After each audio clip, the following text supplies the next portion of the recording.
আজকে আমরা ভারতীয় জাতীয় কংগ্রেসের পক্ষ থেকে বিশেষ করে বিশালগড় জেলা কংগ্রেসের উদ্যোগে আমরা সিপাহীজলা জেলা পুলিশ আধিকারিকের নিকট একটা ডেপুটেশন দিয়েছি।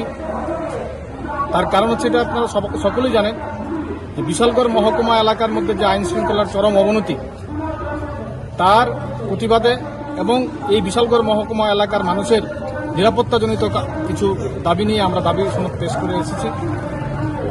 জানেন যে সম্প্রতি বিশালগড়ে যে ঘটনা ঘটে গেল, দুই মাফিয়াদের বিশেষ করে অবৈধ ব্যবসার সঙ্গে যারা জড়িত তাদের দুই গোষ্ঠীর কারণে এই যে উশৃঙ্খল পরিবেশ বিশালগড়ে কায়েম করছে, তার বারবারন্ত দিনকে দিন বৃদ্ধি পাচ্ছে।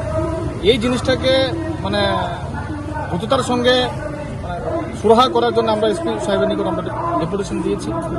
মানুষ আজকে নিরাপত্তার ভুগছে। বিশালগড়ে সত্যি আইন শৃঙ্খলার চরম অবনতি চলছে, মানুষ পুলিশের উপর আস্থা হারিয়ে ফেলছে। আজকে মানুষ যাবে কোথায়?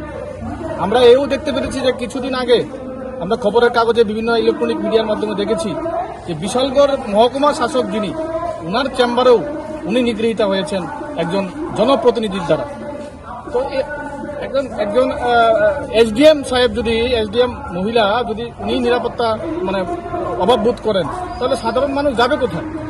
এই সমস্ত জিনিসই আমরা আজকে এসপি সাহেবের কাছে আমরা বলে এসেছি, যাতে দ্রুততার সঙ্গে এই বিশালগড় মহকুমার মানুষের স্বার্থে মানুষের নিরাপত্তার ব্যবস্থাটা এবং মানুষের সুরক্ষাটা যাতে স্থায়ী করে উনি দেখেন ভালো করে, সেই জিনিসটাই আমরা ওনাকে বলে এসেছি।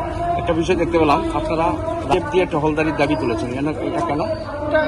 এটা দেখুন না, আমার মানুষের বক্তব্য, এটা আমার না, আমাদের না, আমাদের দলের না, এটা এলাকার বিশালগড় এলাকার জনগণের দাবি যে একটা অংশের পুলিশও এই সমস্ত এই অবৈধ ব্যবসার সঙ্গে জড়িয়ে রয়েছেন। তারা বিভিন্ন খবর আদান প্রদান করছেন। তো এখানে যদি সিআরপিএফ এর টহলদারি দেওয়া হয়, তাহলে এলাকার মানুষের দাবি যে হয়তো এই দৌরাত্মটা কিছুটা হলেও লাভ হবে।